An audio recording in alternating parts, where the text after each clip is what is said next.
పాత్రికేయ మిత్రులందరికీ అన్న నందమూరి తారక రామారావు గారి 102వ జన్మదినం సందర్భంగా మీ ద్వారా ప్రపంచవ్యాప్తంగా ఉన్న తెలుగు వారందరికీ శుభాకాంక్షలు తెలియజేసుకుంటున్నందుకు నాకెంతో ఆనందంగాను ఆహ్లాదకరంగా ఉంది.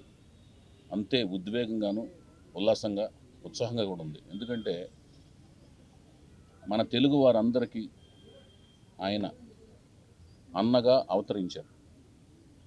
ఎలా అవతరించారంటే మన తెలుగు భాషలోని మర్చిపోలేని, అంటే ఏ జాతి కూడా మానవుడిగా ఈ ప్రపంచంలోకి వచ్చిన తర్వాత మర్చిపోలేని రెండు బంధాలు ఏవైతే ఉన్నాయో అమ్మ నాన్న, అలాంటి బంధాల్లోంచి రెండింటినీ కలిపి అమ్మలోంచి ఆ, నాన్నలోంచి రెండవ అక్షరాలు నా, ఆ రెండు కలిపిన బంధాన్ని, ఆత్మీయతని, ఆ అనుబంధాన్ని, అమ్మలోని ఆత్మీయతని, అనుబంధాన్ని, నాన్నలోని బాధ్యతని, రక్షణని రెండు కల్పించేదే అన్న. ఆ అన్నగా మన తెలుగు జాతికి అవతరించిన మన అన్న నందమూరి తారక రామారావు గారు. తారక రామారావు గారి అభిమానిగా మేము తెలియని వయసులో ఆయన అభిమానిగా అవటం జరిగింది. అలా అయిన తర్వాత, మాకు ఊహ తెలిసిన తర్వాత, ఇంతటి మహానుభావుడికి అవ్వటం అనేది మా అదృష్టం కింద, అలాగే పూర్వజన్మ సుకృతం కింద భావించటం అనేది జరిగింది. ఎందుకంటే ఆయన హైందవ సాంప్రదాయాలకి ప్రతీకలుగా అని మన కర్మభూమికి ఏమైతే రామాయణ భారత భాగవతాలు ఏమైతే మన కర్మభూమికి గొప్పగా ప్రాణ ప్రతిష్టగా మనం ఇప్పటికీ ఎప్పటికీ భావిస్తుంటామో, అలాంటి దాంట్లో రామాయణ భారత భాగవతాల్లోని పౌరాణిక పాత్రలుగా అన్నిటికీ ప్రాణ ప్రతిష్ఠ చేసి వెండి తీరం మీద సజీవ రూపకల్పన చేయటమే కాక అవి మన హృదయ ఫలకాల మీద ఎప్పటికీ మర్చిపోలేని విధంగా సజీవ రూపకల్పన చేసి సజీవంగా మన హృదయాల్లో మెలుగుతున్నారు. అంతటి మహానుభావుడికి అభిమానులుగా ఉండటం అనేది గర్వంగాను, ఎంతో ఉప్పొంగే విధంగా ఉత్తేజంగా మేము ఉండిపోవటానికి మాకు కారణభూతులయ్యారు ఆయన. అలాంటి ఒక మహానుభావుడికి అభిమానులు కావటం అనేది మేము ఎప్పుడూ గర్వంగానే ఫీల్ అవుతుంటాం. అంటే ఎంత గర్వంగా ఫీల్ అవుతుంటాం అంటే, ఆయనకి సరి సమానం కానీ దరిదాపుల్లో కానీ ఆయన మించటం అనేది పక్కన పెట్టండి, ఆయన మించిన మహానటులు ఉండటం అనేది కానీ, ఆయన సరి సమానంగా ఉండటం కానీ, ఆయన దరిదాపుల్లో కానీ ఎవరు లేరు.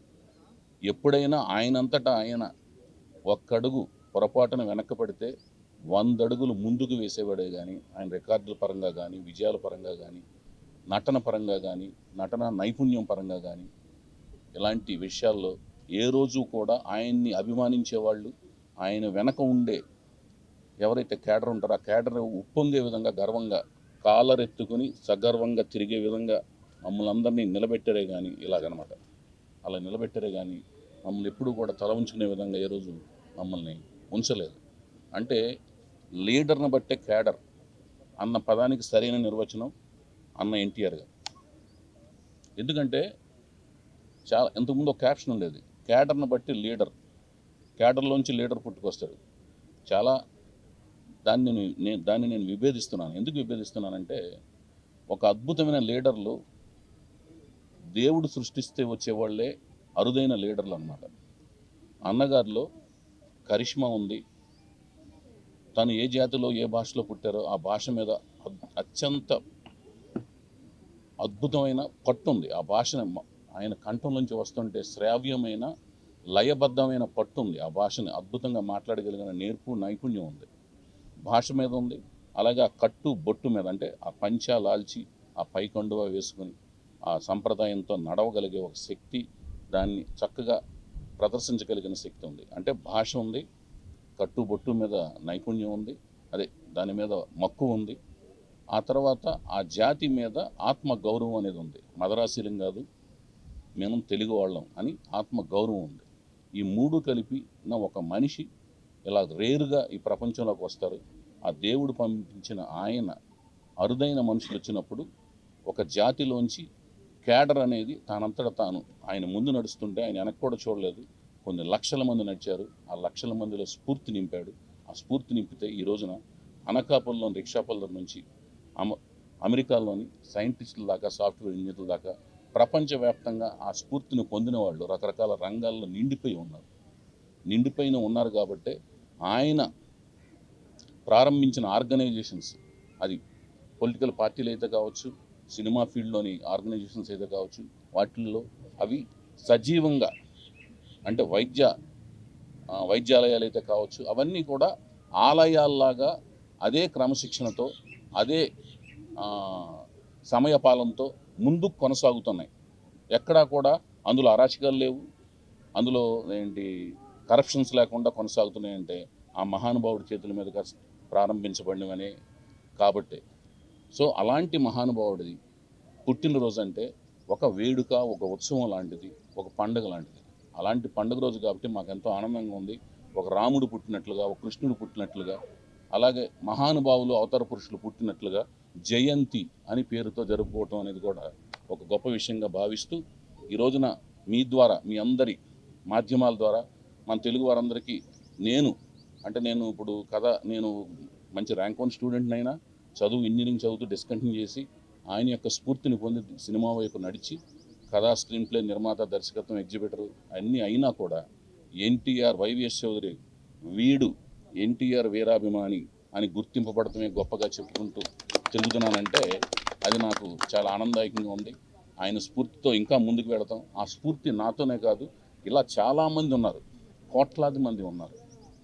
వాళ్ళందరూ కూడా ఈ రోజున చాలా ఆనందంగాను, ఉత్సాహంగా, ఆ ఉత్సాహాన్ని స్ఫూర్తిగా తమలో, తమ బిడ్డల్లో, తమ మనవాళ్ళు మనవరాళ్ళు నింపుతూ ఇలాగే ఒక ప్రవాహంలాగా నిరంతరం రాముడు, కృష్ణుడు ఎలాగైతే మన భారతదేశం ఉన్నంతకాలం ఎలాగుంటారో, తెలుగు జాతి ఉన్నంతకాలం ఇలాగ రామారావు గారు, నందమూరి తారక రామారావు గారు ఉంటూనే ఉంటారని మీ అందరికీ తెలియజేసుకుంటూ, ఈ పండుగ రోజు ఎంతో ఆనందంగా ఇంకొక మంచి కార్యక్రమాలకి శ్రీకారం చుట్టే అవకాశంగా మేము అందరం భావిస్తుంటాం. అభిమానులు ఎలాంటి వాళ్ళం అంటే, ఈరోజు రామారావు గారి బర్త్డే, జన్మదినం.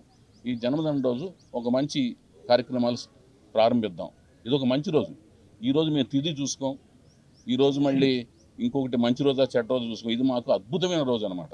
ఇలాంటి అఖండమైన రోజున కొన్ని కార్యక్రమాలకు శ్రీకారం చుట్టుకుని మా పనులు మేము స్టార్ట్ చేసుకుంటున్నాం.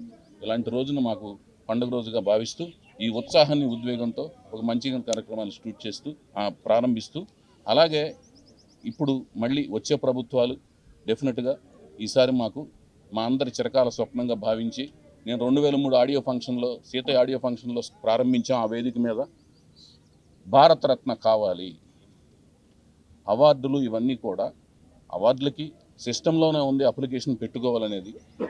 సరే, పెట్టుకోకపోవటం అనేది కాదు, గుర్తించి ఇవ్వటంలోనే గౌరవం ఉంది. ఆ గుర్తించి ఇవ్వటం అనే గౌరవాన్ని రామారావు గారు లాంటి మహానుభావుడికి ఇవ్వాలి అనేది మేము మా యొక్క చిరకాల కోరిక.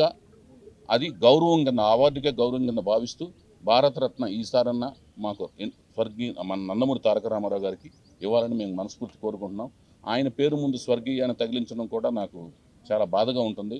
ఆయన అమరజీవి, ఆయన ఆయనకి మరణం లేదు, మరణం లేని జననం ఆయన నిరంతరం ప్రవహిస్తూనే ఉంటుంది. ఆయన పేరు, ఆయన ఆశయాలు, ఆయన మనలో ఉన్నారు. మనలోనే ఈ తెలుగు జాతి ఉన్నంత వరకు ఉంటూనే ఉంటారు. తెలుగు అక్షరాలు కొనసాగినంత వరకు ఉంటూనే ఉంటారు. తెలుగు మాట కొనసాగినంత వరకు ఉంటూనే ఉంటారని మనస్ఫూర్తిగా తెలియజేసుకుంటూ, మీ అందరికీ మరొక్క మారు అందరికీ ఈ సందర్భంగా కలిసినందుకు ధన్యవాదాలు తెలియజేసుకుంటూ సెలవు తీసుకుంటున్నాను. మీ వైవిఎస్ చౌదరి. Thank you. మంచిదండి.